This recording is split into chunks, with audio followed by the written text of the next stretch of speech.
Et yo la famille, on se retrouve pour le deuxième épisode des Mercato Parfaits. Et aujourd'hui les gars, on s'attaque à un club historique, le Football Club de Nantes. Comme vous pouvez le voir à l'écran les gars, 8 champions de France, 4 Coupes de France, 2 trophées des champions. Après cette très belle saison et leur premier titre depuis plus de 20 ans avec cette très belle Coupe de France, là cet été ça va être un très gros Mercato pour le FC Nantes. Ils vont être en Europa League du coup l'année prochaine, donc le retour en Europe du FC Nantes, ça fait extrêmement plaisir. Donc il va falloir envoyer du lourd cet été Valdemarquita. Mais avant de s'y attaquer les gars, je tenais à vous remercier pour l'accueil du dernier épisode. Plus de 4000 vues à l'heure où je tourne, là on est fin mai, on est le 25 mai je crois. Plus de 120 likes, donc ça fait extrêmement plaisir les gars. Si pour cet épisode on peut repasser la barre des 100 likes, c'est un record sur la chaîne, donc j'espère qu'on va faire encore mieux. N'hésitez pas à liker, à commenter et à vous abonner. Et à me dire dans les commentaires les gars, quel club vous voulez que je fasse la prochaine fois. J'en ai déjà en tête, il y a des clubs que j'apprécie. Donc voilà, on a fait le PSG, d'ailleurs n'hésitez pas à aller le voir si vous ne l'avez pas vu. Puis là on fait le FC Nantes, donc quel club on va faire prochainement. Je compte sur vous dans les commentaires les gars pour me tenir au courant. Tout d'abord les gars, on s'attaque au coach. Lors du dernier épisode, on avait décidé de virer Mauricio Pochettino. Cette fois-ci, les gars, bien sûr, on garde Antoine Kombouaré. Là, il a dit dernièrement qu'il restait du coup cet été et qu'il avait eu des garanties dans le mercato par Valdemarquita. Forcément, il va aller en Europa League. Ça fait la dernière fois qu'il était en Coupe d'Europe, c'était avec le Paris Saint-Germain. Donc là, ça doit lui faire extrêmement plaisir de revenir en Europe avec un club après les galères qu'il a eu, Toulouse, Guingamp, etc. Donc là, il est de retour.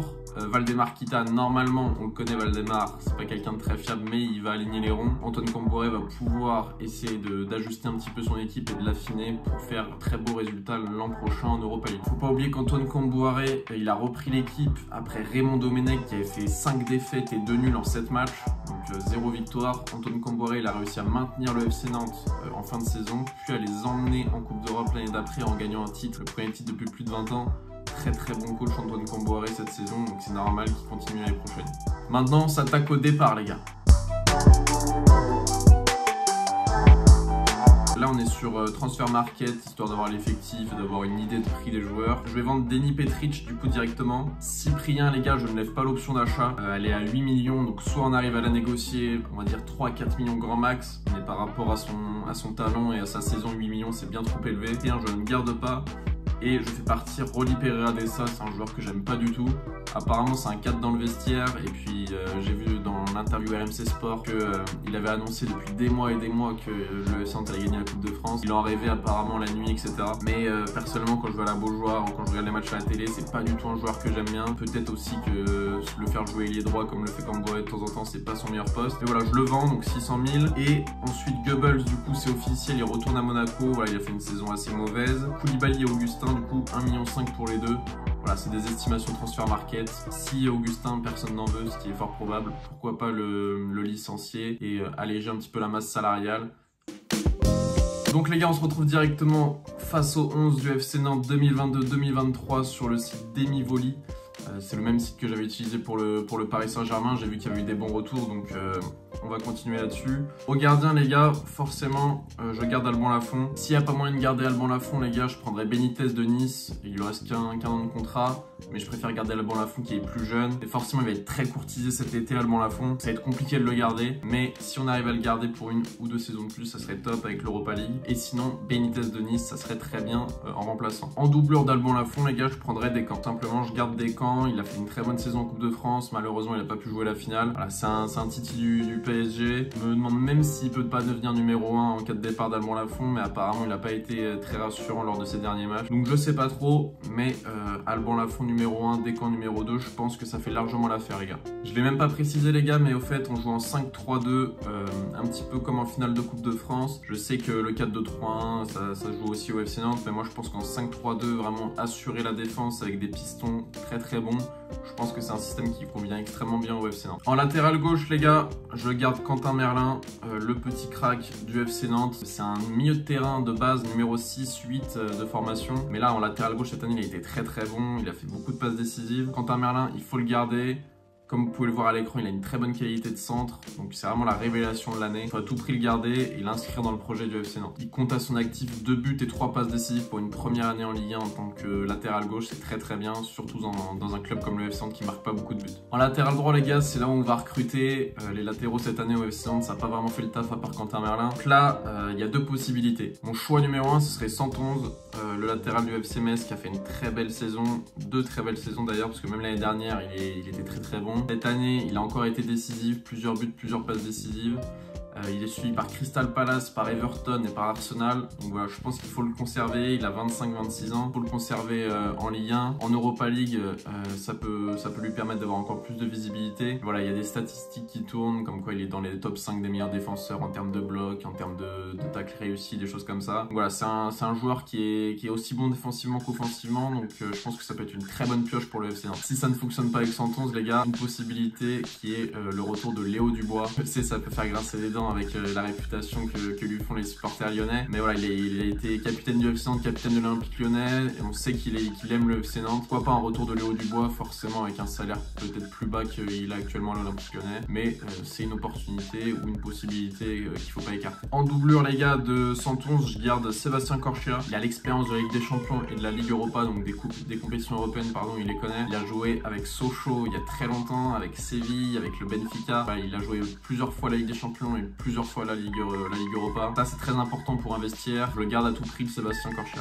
Pour les défenseurs centraux, les gars, on n'y touche pas. André Girotto dans l'axe, Palois à gauche et Castelletto à droite. Ça fonctionne très bien quand ça joue ensemble. Il faut à tout prix les garder. Peut-être que Girotto va être un petit peu convoité cet été. Il fait 2-3 bonnes saisons qu'il enchaîne. En milieu de terrain, en défenseur central, il enchaîne bien. Ça va être compliqué, mais il y a une vraie assise défensive dans cette équipe. Avec Nico Palois qui est un peu la brute de cette défense. Girotto un peu tout faire, qui est un peu plus à l'aise techniquement. Castelletto qui est plus là en termes de vitesse. Très complémentaire ces 3 défenseurs-là, les gars. Donc moi je les garderai en doublure pour faire tourner avec les jeunes. Il y a aussi Apia, les gars, en doublure de Castelletto. Apia, il est très mauvais en latéral, mais lorsqu'il joue en central côté droit comme ça, dans une défense à 3, ça se passe plutôt bien. Donc je garderai Apia en doublure de Castelletto. Et quand je vous disais qu'il faut garder les jeunes du coup en doublure, c'est qu'il faut garder du Mbemba, par exemple du Voisine, du Doucet, des joueurs qui doivent rentrer dans la rotation. On sait que le FC Nantes, c'est un très bon club pour les jeunes. Voilà, faut leur faire confiance, même s'ils sont pas forcément jeunes, pas tous 18 ans. Faut leur faire confiance, et comme ça va donner encore plus confiance à Palois, Girotto et Castelletto. Voilà, ça c'était pour la défense, les gars. Le premier milieu de terrain, les gars, forcément on garde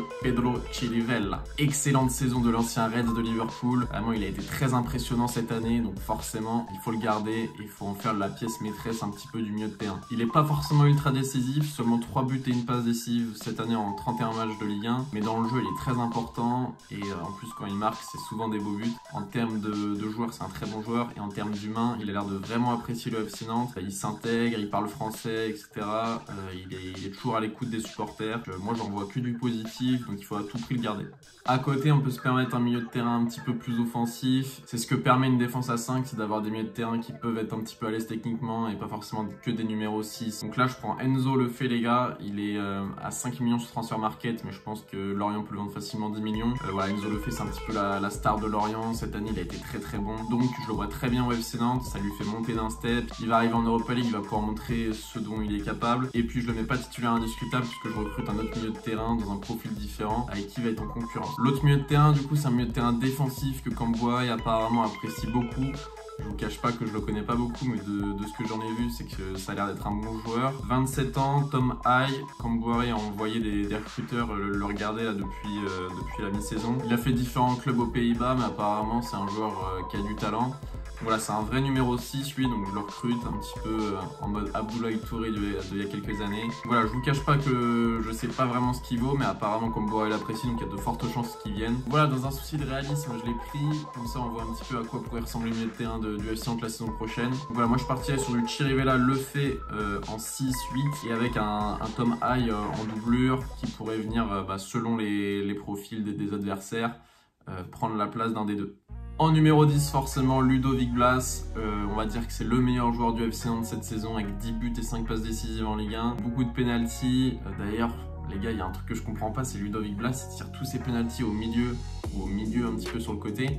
Il n'y a aucun gardien qui reste au milieu pratiquement. Donc j'ai du mal à comprendre, j'ai l'impression que les gardiens ne connaissent pas Ludovic Blas, mais je crois qu'il a tiré 5 ou 6 pénaltys d'affilée au milieu, toujours en forme, donc voilà, j'ai du mal à saisir pourquoi les gardiens ne restent pas au milieu. Ludovic Blas, les gars, il va y avoir des offres cet été, c'est sûr et certain. Il était venu de Guingamp il y a 2-3 ans, il était venu avec Coco d'ailleurs. Donc Blas, pour moi, faut pas le vendre à moins de 25 millions, voilà, un gros prix comme ça, faut le garder. Et puis si jamais il part, je prendrai Denis Bonga à sa place. Bonga, du coup, avec Saint-Etienne, ils vont peut-être descendre, donc il va pouvoir être transféré. jouer l'Europa League, ça peut être un très bon challenge pour lui. Le FC Nantes en plus c'est un club qui a la ferveur un petit peu comme l'AS Saint-Etienne, mais si Ludo Blas reste, ça sert à rien de le prendre pour moi. Et en doublure de Chirivella, du coup je garderai Samuel Moutoussamy, les gars. Je vous en ai déjà parlé dans une vidéo carrière manager. Moutoussamy, c'est un joueur que j'ai rencontré dans la vraie vie. Il a l'air d'être un très bon mec et donc c'est un joueur que j'apprécie plutôt bien. Il est assez polyvalent, il peut jouer 6, 8, 10, ailier. Et pour moi c'est un joueur important. On le met sur le banc, il râle pas. On le met titulaire, il fait son taf. C'est un vrai joueur de banc intéressant. Je garderai Samuel Moutoussamy. Et là les gars, on arrive sur les deux attaquants, le numéro 9 et le numéro 11. Qui est-ce qu'on va recruter les gars pour remplacer Randal Kolo Muani? On va voir ça tout de suite. Tout d'abord les gars, en 11, je garde Moses Simon. Il a encore fait une très belle saison, le Nigérian. 6 buts et 8 passes décisives à son actif du coup pour Moses Simon. Voilà, c'est un très bon attaquant, ailier gauche, mais il a besoin d'un vrai numéro 9 à côté de lui qui plante des buts. Pour moi, lorsqu'on joue en 5-3-2, il faut avoir un ailier attaquant qui tourne autour de l'autre. Moses Simon, c'est le profil parfait pour ça. Et à côté les gars, petit bug à la caméra les gars, je suis en train de monter la vidéo, du coup je disais qu'en numéro 9 je voyais bien Terem Moffi signé au FC Nantes, le joueur de Lorient qui a mis 8 buts et 4 passes décisives en 37 matchs cette saison en Ligue 1. C'est un joueur fiable, il a raté seulement un match en Ligue 1 cette saison, donc je le vois bien s'associer à Moses Simon pour l'attaque du FC Nantes. Son prix est à peu près de 10 millions d'euros. J'ai aussi parlé d'Arnaud Nordin qui a marqué 4 buts et réalisé 4 passes décisives en 36 matchs avec l'AS Saint-Etienne. Il est en fin de contrat cet été, donc il est libre. Je pense que ça peut être une bonne affaire pour qu'il vienne en doublure et qu'il essaye de s'imposer en attaque. Du coup les gars, je disais que je prenais Mara de Bordeaux, qui a joué 20 matchs en Ligue 1 pour sa première année, 19 ans, Bordeaux descend en Ligue 1, en Ligue 2 pardon, mais Mara apparemment voudrait rester à Bordeaux. Je pense qu'avec une belle offre, Bordeaux va lui dire t'es gentil mais tu peux y aller. Et je pense que si t'as 4 attaquants, Moses Simon, Moffi, Nordin et Mara, je pense que t'es très très bien. Sachant que t'as Denis Bonga aussi qui peut venir à la place de Nordin, c'est à voir. Les gars, je me dépêche de terminer cette vidéo parce que là j'ai plus de batterie dans la caméra. Les gars, j'ai oublié de vous le dire, doublure de Blas, je prendrai Manvelan, le petit crack Gorman Velan. Apparemment, tous ceux qui l'ont vu jouer avec le London FC disent qu'il est vraiment au-dessus de la moyenne. Et Hachi, le petit jeune qui vient de Bondy, qui est arrivé il y a 3 ans du côté de Nantes, qui a signé son premier contrat professionnel. Apparemment lui aussi, petit crack, voilà, Bondy on connaît, Kylian Mbappé. Donc Manvelan, Hachi qui rentre dans la rotation et qui arrive sur le banc au lieu d'aller squatter la réserve, je pense que c'est très important. Donc ça nous fait une très belle équipe du FC Nantes, les mecs. Alphonse, Santonze, Castelletto, Girotto, Palois, Merlin, Pedro Chirivella, Lefebvre, Blas, Moses Simon et Moffi. Je pense qu'avec ça, le FC Nantes peut aller très loin en Europa League, au moins passer les poules avec un peu de chance, même s'ils sont dans le chapeau 4. Et donc voilà les gars, n'hésitez pas à me dire dans les commentaires si vous aviez des recrues auxquelles je n'ai pas pensé, les clubs pour la prochaine fois. Donc j'espère que cet épisode vous aura plu les mecs. Il manque juste une doublure à Quentin Merlin.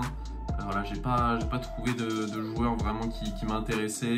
N'hésitez pas à me le dire dans les commentaires si vous avez des doublures de Merlin qui sont probables, qui sont pas trop chères et qui accepteraient d'être en doublure.